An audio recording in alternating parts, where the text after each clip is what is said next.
berita itu akhirnya lo sempat terucap dari mulut lo bahwa lo akan melaporkan aja Ustadz itu dan pembawa berita. Iya, udah diam-diam. Sudah diterima dengan baik. Nanti tinggal tunggu aja surat tegurannya yang akan posting gitu. Terus untuk Ustadznya juga sudah sama ada beberapa konten YouTube sama TikTok juga sudah. Sudah kapan masukin ini?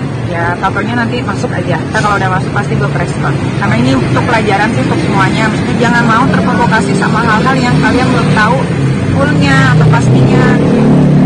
Kadang-kadang gue suka bingung sama konten ini tuh ya. Gue nggak mau sih dibikin Twitter. Pokoknya kok dibodoh-bodohin terus, kenapa? Makanya kenapa akhirnya gue melaporkan banyak sekali orang ya supaya hal-hal seperti ini jangan sampai terjadi lagi di mana. Karena kalau kita ngomongin soal agama kan kayaknya terlalu sensitif ya di negara ini gitu kan. Tapi gue nggak bisa digituin. Tapi ketika ada satu orang yang melakukan anggaplah penistaan ya, tapi dia adalah seorang pakar agama, kok kalian nggak ada yang berani sih gitu. Tapi nih dengan adanya berita kemarin juga katanya ada beberapa pihak juga yang akan melaporin ini kan ya? Ya laporin aja, kan gue bilang laporin gue sebanyak-banyaknya gitu. Bila perlu semua daerah deh laporin aja. Gue siap kok untuk datang apabila diperlukan gitu. Karena gue itu memang betul-betul pegang full videonya. Jadi itu kan cuma beberapa menit second aja ya. Coba aslinya itu ada 2 menit. Halo sahabat Fakta Bang Pin, ketemu lagi dengan Bang Pin yang terus mengabarkan fakta viral seputar selebritas tanah air yang terus saja bikin berita, dan dengan berita mereka tetap eksis di ranah media. Kembali soal Nikita Mirzani yang nampaknya ternyata serius melaporkan pihak-pihak yang menurut dia ikut campur dan berkomentar tanpa mengetahui apa kasusnya yang sedang viral dan menjadi bahan pembicaraan di masyarakat.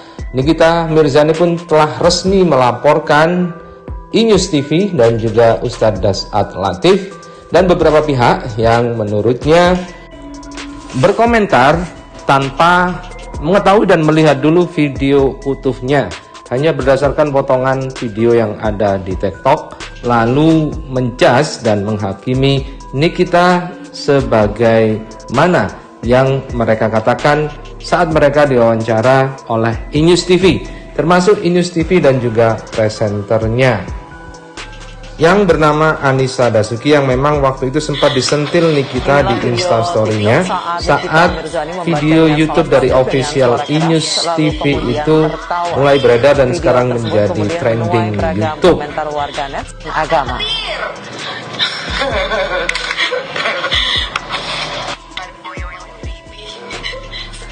Pemirsa, secara hukum Islam apa sebenarnya melakukan candaan terhadap bacaan sholat? Sudah hadir bersama kami. Inilah video TikTok saat Nikita Mirzani membaca niat sholat maghrib dengan suara keras, lalu kemudian tertawa. Video tersebut kemudian menuai beragam komentar warganet. Sebagian besar menilai aksi tersebut tidak pantas dan cenderung melecehkan Islam.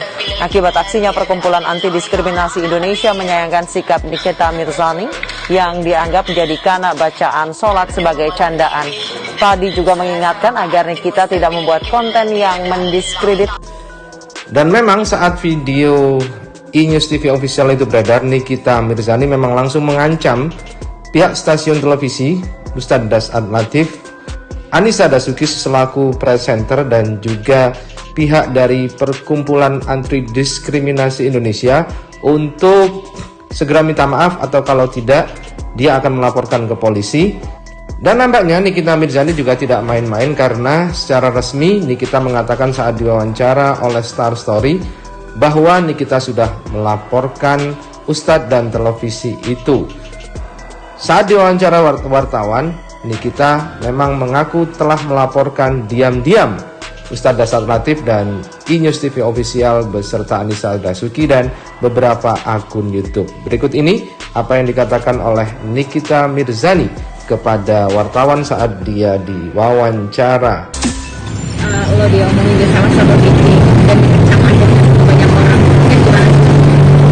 Ya kalau gue sih mikirnya kayaknya TV itu masih butuh gue cari rezekinya gitu kan, walaupun dari udah pernah tercetus bahwa gue memblacklist video tersebut, dan atasannya juga sudah tahu, bahkan sudah memberikan ultimatum juga. Harusnya kan dia malu ya, jangan gila-gilain sendiri, tapi ini kayaknya pede banget.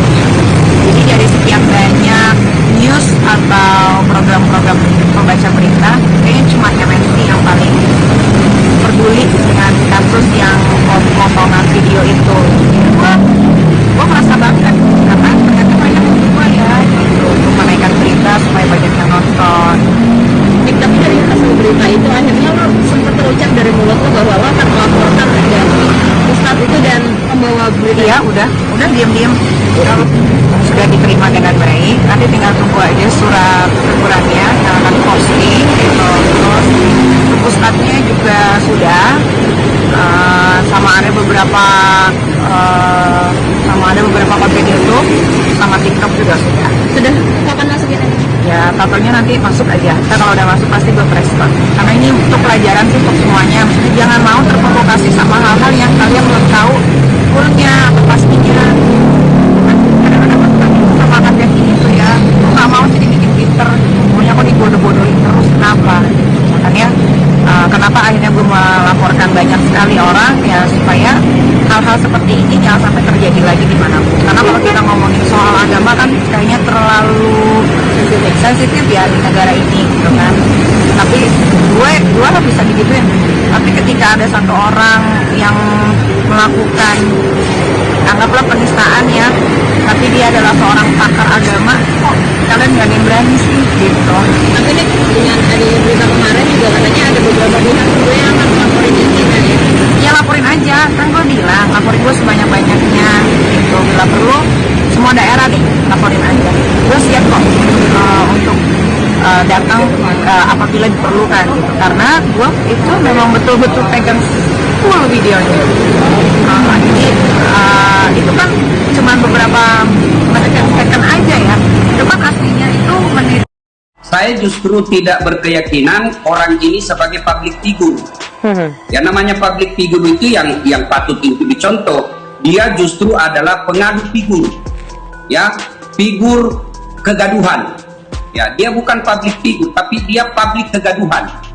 Jadi sebaiknya orang seperti ini, kalau kita orang Islam yang peduli terhadap agama, mengangkat marwah agama kita, menjaga wibawa agama kita, kita unfollow orang seperti ini.